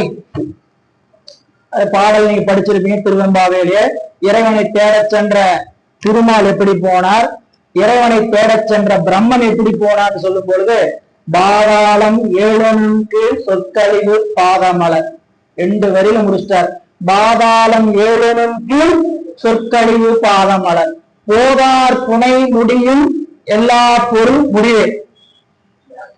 கீழே போன திருமாலுக்கு 7 லோகம் பாதாள லோகம், அந்த 7 லோகத்தை தாண்டி போயிட்டான். முடியலன்னு வந்து உண்மையை புத்துக்கிட்டான். சுவாமி, என்னால உங்களை முயற்சி பண்ணி நானே ஆணவத்தினால போனேன். ஏன்னா 2 பேரும் பஞ்சாயத்துக்கு தான் போய் நின்றாங்க. 2 பேரும் சண்டை போட்டுக்கிட்டாங்க. நீ பெரியவனா நான் பெரியவனா? பிரம்மா சொன்னார், நான் தான் பெரியவன். யாருட்ட? தன்னோட அப்பாட்ட. நான் தான் பெரியவன். ஏன்? நான் தான் படைக்கிறேன், நான் படைச்சாதான் உலகத்துக்கு வர முடியும். நீ படைச்சா போதுமா? நான் காப்பாத்தினாதான் இந்த உலகத்துல இருக்க முடியும். அப்படின்னாரு திருமால். 2 பேர் வாக்குவாதம். வேண்டாம், பஞ்சாயத்து போர்டு தலைவிட்டு போவோம், நாட்டாமையிட்ட போவோம். நாட்டாமை யாரு? சிவபெருமான்ட்ட போறாங்க. ஐயா வணக்கம், சொல்லுப்பா யாரு பெரியவங்க 2 பேருக்குள்ள ஒரு போட்டி வந்துருச்சுங்க. அப்படியா, உங்களுக்கு தீர்ப்பு வழங்கப்படும். கீழே போய் மேல போய் யார் ஒருவர் இந்த உலகத்தை தேடி அடிமுடியை தேடி வர்றீங்களோ அவங்கதான் இந்த உலகுக்கு முதல் வச்சுக்கலாம். கீழே போனார், பன்றி வெடிவு எடுத்துட்டு கீழே தோண்டிட்டு போனார். அவர் அன்னப்பறவை எடுத்துட்டு மேல போனார். 2 பேர்னால காண முடிஞ்சுதா? 2 பேர்னாலே காண முடியல. திருமாலும் பன்றியா சென்றுணரா திருவடி இல்லைங்களா? இவர் பன்றி, அவர் அன்னமா போனார். அன்னமாய் விசும்பு பறந்து அயன் தேட, அன்னமாய் விசும்பு பறந்து அயன் தேட, அங்கனே பெரிய நீ சிறிய எண்ணெயால். நீங்க நினைச்சு பாருங்க, திருமால் முதலிய தேவர்களுக்கு அகப்படாம நமக்கு மட்டும் இவன் வந்து அகப்படுவார். என்ன காரணம்? ஏன்னா நாம அன்புங்கிற ஒரு ஆயுதத்தை வச்சிருக்கிறோம், அன்புங்கிற கருவி வச்சிருக்கோம். நம்ம வேற ஏதாவது இருக்குன்னு நினைச்சிட்டு பெருமைப்பட்டுக்காருங்க. எங்கட செல்வம் இருக்கு, எங்கட படிப்பு இருக்குது அப்படின்னு நினைச்சுக்க வேண்டாம். என்னிடத்தில் அன்பு உண்டு, இறைவன்கிட்ட அன்பு. இந்த அன்பை இறைவன்கிட்ட நீங்க எப்படி செலுத்துறீங்களோ அந்த அன்பை மட்டும்தான் நுகருவார். அந்த பொருளை கூட இறைவன் விரும்ப மாட்டான். ஒரு சொம்பு தண்ணி எடுத்து அபிஷேகம் பண்றீங்க, அபிஷேகம் பண்ணி முடிக்கிற வரைக்கும் எங்கேயும் அறிவு இல்லாம சிவலிங்க திருமேனியை மட்டும் அறிவு இருந்ததுன்னா அன்பு நிறைந்திருக்கு. ஊத்திட்டு இருக்கிறாரு, இப்படி போயிடும். அறிவு என்னவா இப்படியும்போ இப்படின்னு வழி வந்துடும். போச்சுன்னா இன்னும் நமக்கு அன்பு முற்று பெறல. நமக்கு இன்னும் அன்பு என்ன பண்ணல, பக்குவமாகல. அன்பு இல்லைன்னு சொல்லக்கூடாது. அன்பு இருக்குனாலும் அந்த பூசணிக்கே வந்திருக்கிறோம், இல்லாட்டினா பூசணிக்கே வரமாட்டோம். பூசணிக்கு வந்திருக்கிறோம், ஆனா என்ன பண்ணுது? கருவிகள் துணை செய்ய மாட்டேங்குது. கருவி என்ன பண்ணுது? தான் செய்ய வேண்டிய வேலை இறைவன் எதுக்காக கொடுத்தாரோ அந்த வேலையை செய்யாம வேற வேலையை பார்த்துட்டு இருக்கு. அதனாலதான் இந்த கருவிகள் இறைவன் நமக்கு கொடுத்தவருடைய நோக்கமே அவனை அறிந்து அனுபவிப்பதற்காகத்தான். ஆனா அதை செஞ்ச வேலையை, கொடுத்த வேலையை பார்க்காம வேற வேலையை பார்த்தனாட்டிதான் நம்மளுடைய ஞாபக பெருமக்கள் எப்படி பாடலாம்னு கேட்டீங்கன்னா, மாறி நின்று என்னை மயக்கிடும் மஞ்ச புலன். இந்த புலன் எப்படிப்பட்ட புலன்? மாறி நின்று என்னை மயக்கிடும் மஞ்ச புலன். மஞ்சள்னா என்ன? குற்றம். தான் செய்ய வேண்டிய வேலையை விட்டுட்டு வேற வேலையை செஞ்சனா வஞ்சனை. ஏண்டா டே, நான் உன்னை என்ன நினைச்சிட்டு இருந்தேன், இப்படி எனக்கு வஞ்சனை பண்ணிட்டே. கொடுத்தது எதுக்கு? இறைவனைப்பார். இறைவனை கண்ட கண்ணினை கொண்டு மற்றினை காண்பது என்ன? குளித்த உருவம், கோவை செவ்வாயு குளிர் சிரிப்பும், பனித்த தடையும் பவளம் போர் மேனியும், பால் வெந்நீரும் இனித்த முறை எடுத்த பொற் பாதமும் காணப்பெற்றார். அப்ப கண் கொடுத்த கண்ணை, அந்த பெருமானுடைய திருவோலக்கத்தை, அந்த நடனத்தை காண்பதற்காக அதை கண்டால் இந்த புலன் செய்ய வேண்டிய வேலை செய்து, காணாமல் வேறு கண்டால் என்ன செய்து? வஞ்ச புலனா மாறுது. புரியல? அப்போ இங்க இறைவனை 2 பேரும் அப்படி தேடி காண முடியாது வந்து திகைத்து நின்றார்கள். திகைத்து நின்ற இது புராணம்.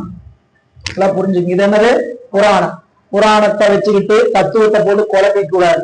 புராணத்துல நமக்கு புரியறதுக்காக கதை என்ன பண்ணிக்கிறாங்க? இவர் பன்றி வடியில 7 லோகம் போனாரு, இவர் பண்ணப்பறவையில மேல 7 லோகம் போனார் அப்படின்னு சொல்லிக்கிறார். அப்படின்னு என்ன கேட்டீங்கன்னா, உலகம் முழுக்க நான் என்ற முனைப்போடு நீங்க சுத்தனைங்கனாலும் இறைவனை தேடி அடைய முடியாது. எங்க தேடலாம்? தேடி கண்டு கொண்டே திருமாலோடு நான் முதலும் தேடி தேடும் தேவானை என் உள்ளே தேடியே கண்டு கொண்டே. திருமாலும் பிரம்மனும் தேடி அடைய முடியாத அந்த திரைவன் நான் எங்க தேடுறேன்? இங்க அவ சொல்ல வந்த கருத்து, புராண கருத்து என்னன்னு கேட்டா, தத்துவப்படி எங்கெங்கேயோ உலகத்தை தேடி பொருள், பணம், படிப்பு, பதவின்னு அலைஞ்சிட்டு இருந்தீங்கன்னா உனக்கு அனுபவிக்க வேண்டிய இறையருள் இன்னும் கிடைக்காது. நீ உனக்குள் எப்போது தேடுகிறாயோ இன்பத்தை, அப்பொழுதுதான் பேரின்ப பொருளாகிய சிவம் உனக்கு கிடைக்கும். தத்துவம். சரிங்களா? எனவே இங்க மண்ணளந்தும் சொல்ற, மண்ணளந்தான் மலரோன் முதல் தேவர்கள் எண்ணளந்தும் இன்னும் நினைகிறார் ஈசனை. அவன் எப்படி போறான்? விண்ணளந்தான் தன்னை மேலளந்தார் இல்லை. இறைவனை அளந்த விண்ணளந்தான் எங்கும் கடந்திருக்கக்கூடிய சிவத்தை அளந்தவர்கள் கிடையாது. கண்ணளந்து எங்கும் கடந்து நின்றானே. இறைவன் எப்படி இருக்காங்களா? எல்லா பொருளும் என்ன இருக்கணும்? கண் அளந்து எங்கும், கண் அளந்தும் எங்கும் கடந்து நின்றான். கண் கலந்து இருக்கா? கண் அளந்தும். அதான் படிக்கும் போது மூலபாடம் இருக்குன்னு அப்படியே படிச்சேன். புத்தகத்துல நிறைய பிழை இருக்குன்னு சொன்னாங்க. 1-2 வேடம் ஏன்னு கேட்டீங்கன்னா, பாடபேதம் இல்லாத நூல்களே கிடையாது. படிச்சவன் பாட்டை கெடுத்தான், எழுதினவன் ஏட்ட கெடுத்தான். பழமொழி அப்படி இல்லை.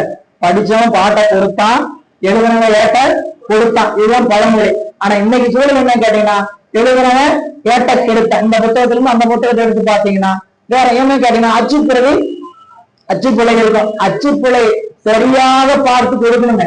சரிங்களா? அங்க ஏற்கனவே பிழையா இருக்கிறது மூலபாடத்தை வச்சு பார்த்தவங்களுக்கு தான் தெரியும். இப்போ இந்த இடத்துல நமக்கு உரை, ஏன்னா பல உரைகளை மேற்கோள் பார்த்து எழுதப்பட்ட நூல் இந்த உரை நூல். அதனால இந்த பாடல்ல கண் அளந்து எங்கும் கடந்து, இது என்ன சொல்றான்னு கேட்டீங்கன்னா, சிவம் எல்லா பொருளும் கலந்தும் இருக்கிறார், கடந்து. அதனாலதான் அவருக்கு பேர் கடவுள். கடந்திருப்பதனாலும் உள்ளும் இருப்பதனால் பெயர் கடவுள். அப்போ அந்த பாடல் சொல்ற. இனி 14வது பாடல். கடந்து நின்றான் கமலம் மலர் ஆடி, கடந்து நின்றான் கடல் கண்ணன் என் நாயன், கடந்து நின்றான் அவர்க்கு அப்புறம் ஈச, கடந்து நின்றான் எங்கும் கண்டு நின்றானே. இப்போ இறைவன் சொல்றார். இந்த இறைவன், இப்ப நீங்க திருமாலும் பிரம்மனை பத்தியும் பேசுறீங்களே, அப்ப அந்த திருமாலுக்கும் பிரம்மனுக்கும் ஆற்றல் இல்லையா?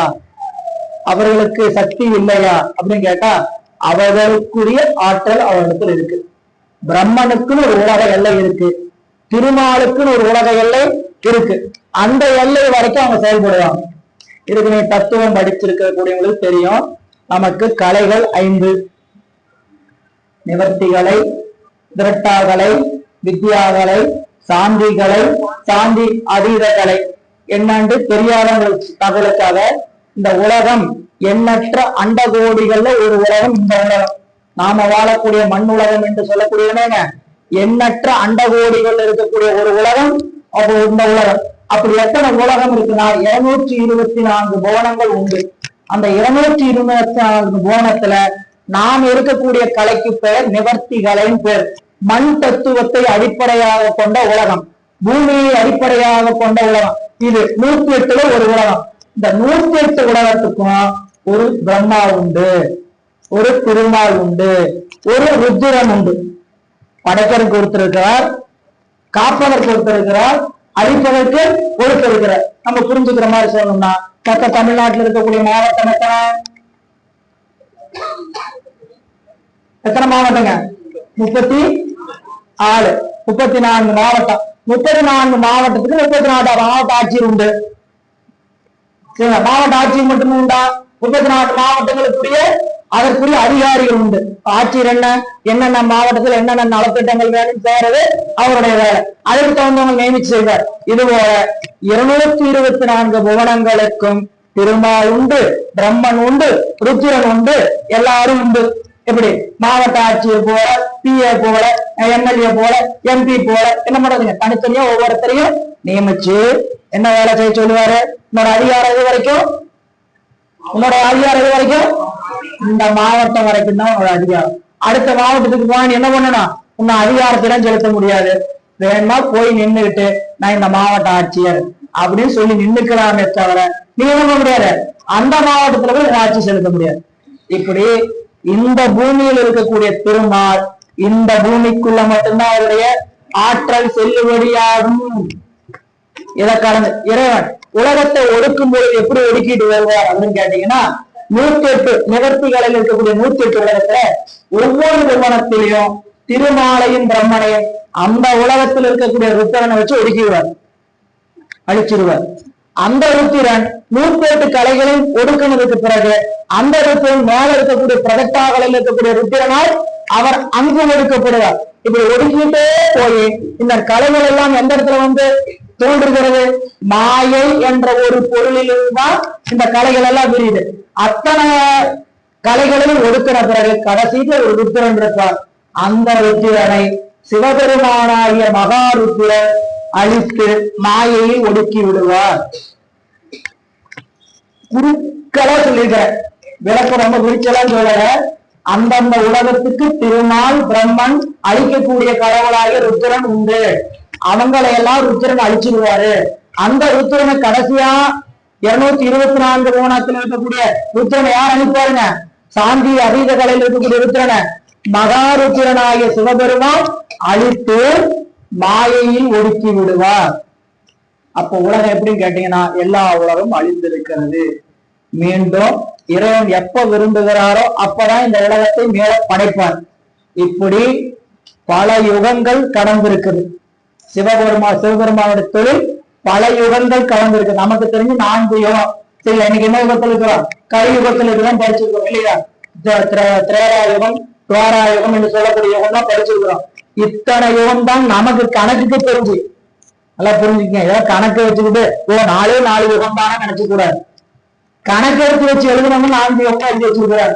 அப்போ இறைவனுடைய ஒப்பில்லாத ஆற்றல் எல்லா அண்டங்களையும் தனக்குள் அடக்கி தான் எல்லா அண்டத்தையும் கடந்து இருப்பான். அப்படி இருக்கக்கூடிய நிலையில பிரம்மாவுக்கு என்ன ஆற்றல் கேட்டா சொல்றார். பிரம்மனும் திருமாலும் ஓரோர் எல்லை அளவில் பெருநிலை உடையவராயினும் வியாபகம் உடையவராயினும் அவரிலும் மேம்பட்ட பெருநிலை உடையவன் சிவபெருமான். அவன் அத்தகையனாய் புறத்தில் இருப்பினும் எப்பொழுதும் நிறைந்து அவற்றை அறிந்து நிற்கின்றான் என்று சொல்கிறார். சிவபெருமான் நோக்கனார் பிரம்மனும் திருமாலும் சிறியவர்களாக இருந்தாலும் திருமாலுக்கும் பிரம்மாவுக்கும் அந்தந்த உலகத்தை இயக்கக்கூடிய ஆற்றலை இறைவன் கொடுத்திருக்கிறார். அப்படி அந்த ஆற்றலை எல்லாம் கொடுத்து தனக்கும் இறைவன் எல்லாவற்றையும் அடக்கி வைத்திருக்கிறார்.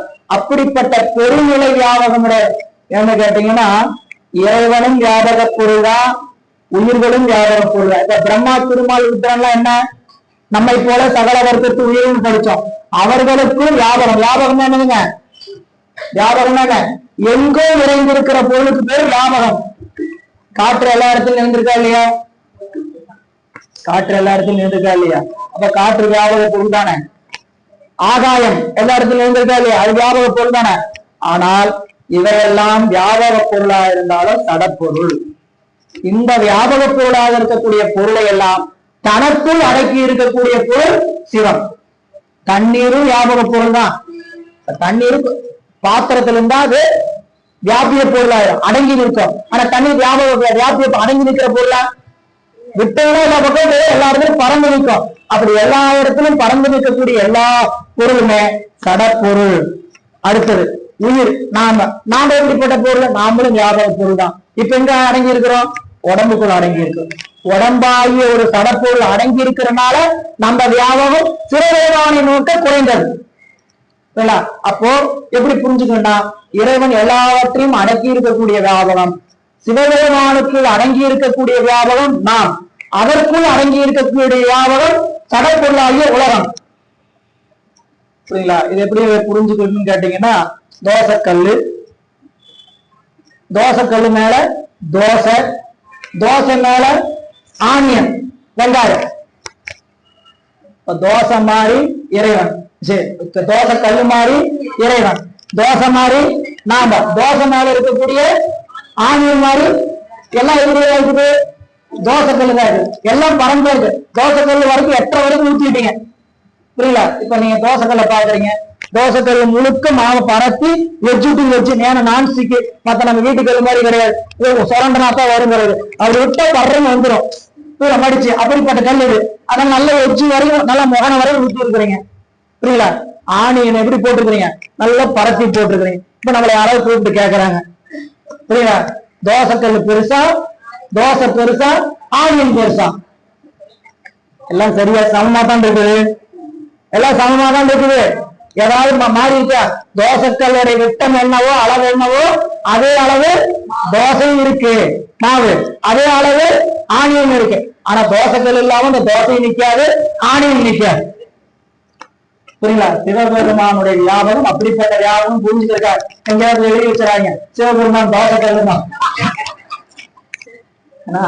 தத்துவ ஞானத்துல உண்மை சொல்றது பொறுத்து இல்ல. எங்க ஆசிரியர் சொன்னாரு, தோசைக்கல் மாதிரி சிவபெருமான், தோசை மாதிரி நான் தோகம், ஆணியம் மாதிரி. என்ன எல்லாரும் ஆணியம் தான் சொல்லி இருக்கிறாங்க. இவரு வந்து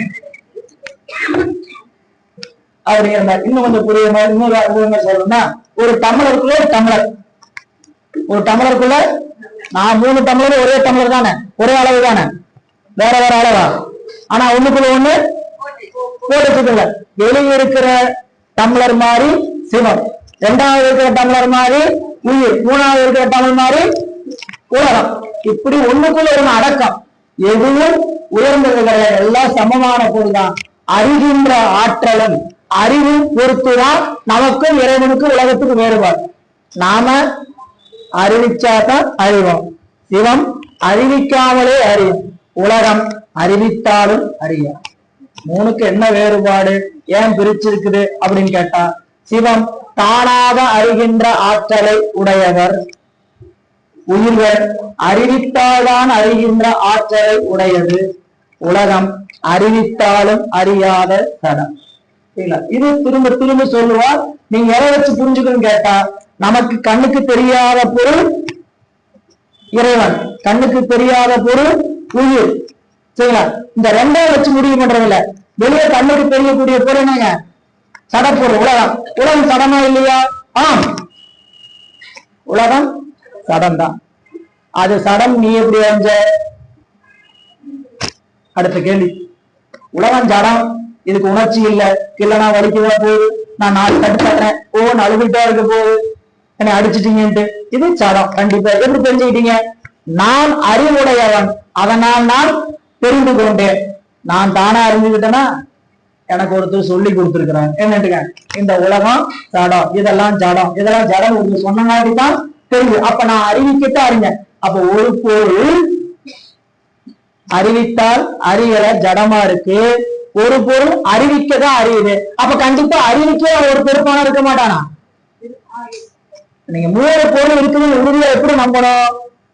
ஒரு பொருள் சடப்பொருளா இருக்குது, அறிகின்ற நான் ஒருத்தர் இருக்கிறேன், எனக்கு அறிவித்த ஒருவன் கண்டிப்பா இருக்கிறேன். நான் சின்ன வயசுல இருந்து பள்ளிக்கூடம் போய் எனக்கு என்ன பண்ணாங்க, சொல்லி கொடுத்து எனக்கு அறிவை போட்டனாங்க. இப்ப நான் பாடம் சொல்றேன், நானாவா சொல்ல முடியும்? எங்க ஆசிரியர் சொன்னங்காட்டி நான் வந்து என்ன பண்றேன், அவங்ககிட்ட பாடம் கேட்டங்காட்டி சொல்றேன். நானா சொல்ல முடியுமா? சொல்ல முடியாது. ஏன் அறிவோட லட்சணம் அவ்வளவுதான்.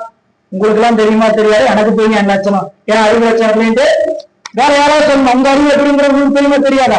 நம்ம அறிவினுடைய லட்சணம் பிறர் சொல்ல வேண்டியதில்லை, நிச்சயமாக எனக்கு தெரியும். நாம் அறிவித்தால்தான் அறிவோம். எனவே இங்க பிரம்மனும் திருமாலும் ஓரொரு எல்லையில் ஆற்றல் உடையவர்கள் என்றாலும் சிவபெருமானுடைய ஆற்றலை நோக்குங்களுக்கு அவருடைய ஆற்றல் எல்லாம் அதில் அடங்கி நிற்கும். அதான் பாரு, கடந்து நின்றால் கமலம் மலராதி, இது திருமாலை சொல்வது. பிரம்மன் கடந்து நின்றான் கடல் வண்ணன், இது திருமாலை சொல்வது. மாயன் கடந்து நின்றான் அவருக்கு அப்புறம் ஈசன். ஈசன் எப்படிப்பட்டவர் தான்? இப்ப நீங்க தத்துவ வெளிய பாத்தீங்கன்னா தத்துவத்துல யாருங்க? முதல்ல பிரம்மன், அடுத்தது திருமால், அடுத்தது புத்திரன், அதுக்கு அடுத்தது மகேசன், அதுக்கு அடுத்தது சதாசிவம், அதுக்கு அடுத்தது பரசிவம். நீங்க தத்துவ ரீதியா படிச்சீங்கன்னா தான் என்ன சொல்றாங்கன்னு புரியும். 36 தத்துவத்துல சுத்த தத்துவம் போய் படிச்சீங்கன்னா சுத்த தத்துவத்துல 5 தத்துவம் உண்டு. 5 தத்துவத்துல முதலாவதாக இருப்பவர் பிரம்மன், அவர் நிலத்தத்துவத்துக்குரியவர். அடுத்தது திருமால், நீர் தத்துவத்துக்குரியவர். அடுத்தது சதாசிவம் என்று சொல்லக்கூடியவர், நெருப்பு தத்துவத்துக்குரியவர். மகேஷ், இப்படி 5 தத்துவத்துக்கும் 5 பேர் இருக்கிறார். இந்த 5ஐயும் கடந்து நிற்பது பரசிவம். அந்த சிவத்தை பேரை சொல்லும்போது எப்படி சொல்லி வச்சிருக்கிறாங்க? பரசிவம். பரம்னா என்னதுங்க? மேல். பரம்னா என்ன? மேல். பரமசிவன் பேர்லயே இருக்குது, அவர் மேலானவர். பரமசிவன் பரம்னா என்ன? மேல். திருவாசகத்துல பிரம்மன் அரி என்று இருவரும் தம் பேதமையால் பரம் யாம் பரமம் என்றவர்கள் பதைப்பு ஒடுங்க. 5வது பதியத்துல சொல்ற பிரம்மன் அரி என்று இருவரும் தம் தேவமையால் பரம் யாம் பரமன் என்றவர்கள் பதைப்பு ஒடுங்க அரணால் அங்கே அழலுருவாய் அளவிறந்த பரமாகி நின்றவா தோணோக்கமான் சிவன்தான் எல்லாவற்றுக்கும் மேல் என்று காட்டுகிறார். இனி அடுத்தது 15வது பாடல். அது எங்கன்னு கேட்டீங்கன்னா சுத்த தத்துவத்துல சிவபெருமானை படைத்தல் தொழிலை செய்வார், சிவபெருமானை காத்தல் தொழிலை செய்வார், சிவபெருமானை அழிக்கின்ற தொழிலை செய்வார். சிவபெருமான் திருமாலாக இருந்து காத்தல் தொழிலை செய்வார், சிவபெருமான் பிரம்மனாக இருந்து படைத்தல் தொழிலை செய்வார். இங்கெல்லாம் ஆன்ம தத்துவத்திலாம் பிரம்மா திருமால் உருத்திரன் என்பவர்கள் தனித்தல் உயிர். அவங்க அந்த உயிராக இருந்து சகல வர்க்கத்து ஆன்மாக்களாக இருந்து அந்த இடத்தை புடிச்சுக்கிறாங்க. புரிஞ்சுக்கிறக்கா அம்மா கேட்டதுக்கு நீங்களா இந்த கேள்வி எல்லாத்துக்கும் உரியதாக வரும்.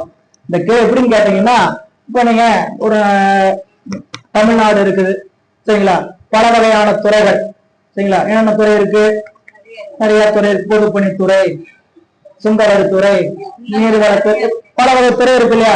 இந்த துறைகளுக்கெல்லாம் ஒவ்வொரு தலைவரை நியமிச்சுட்டாங்க. யாருங்க? தலைமைச் செயலகத்துல முதல்வர் என்ன பண்றார், இந்தந்த துறைகள் எல்லாம் நீங்க பாத்துங்கன்னு சொல்லி சொல்றாரு. இப்ப இந்த துறையெல்லாம் செய்துட்டு அந்த தொழில் நடந்துட்டு வருது. படைத்தல் துறைக்கு பிரம்மாவை நியமிச்சாச்சு, காத்தல் தொழிலுக்கு திருமாலை நியமிச்சாச்சு, அழித்தல் தொழிலுக்கு உத்தரம், இவங்க இதெல்லாம் ஒரு துறை, எல்லா துறையும் நியமிச்சாரா. இப்ப திடீர்னு பொதுப்பணித்துறையை பார்த்துட்டு இருந்தவரு ஒரு வழக்கின் காரணமாக ஒரு இதுக்கு போயிட்டார், சிறைக்கு போயிட்டார். புரிஞ்சுக்கிறதுக்காக தான் சொல்றேன், நான் அரசியலுக்குள்ள இருக்கிறத சொல்றேன் புரியல. இல்ல அவர் ஏதாவது ஏன்னா இறந்துட்டான்னு சொல்றதை விட அது கொஞ்சம் கௌரவமா இருக்குமே அதற்காக இப்படி சொன்னேன். அவர் ஏதோ ஒரு காரணத்துக்காக பதவி விலக்கப்பட்டார். இப்போ அந்த பதவிக்கு வேறு ஒருவர் வரணும் சரிங்களா. அந்த வரவு காலம் வரைக்கும் நியமிக்கிற வரைக்கும் முதல்வர் என்ன பண்றாருங்க, நேரடியாக அந்த தொழிலை தானே செய்கிறார். இல்ல இப்ப அந்த துறை யார் செஞ்சாங்க, இறைவன் சிவபெருமான் நேரடியா அந்த தொழிலை வந்து செய்யறார் புரியுதுங்களா. அப்போ படைத்தல் தொழிலை செய்கின்ற பிரம்மா மற்ற உலகங்களுக்கு ஒவ்வொரு உலகங்களுக்கு பிரம்மா தனி இருப்பார். ஆனால் இந்த உலகத்தை முதல்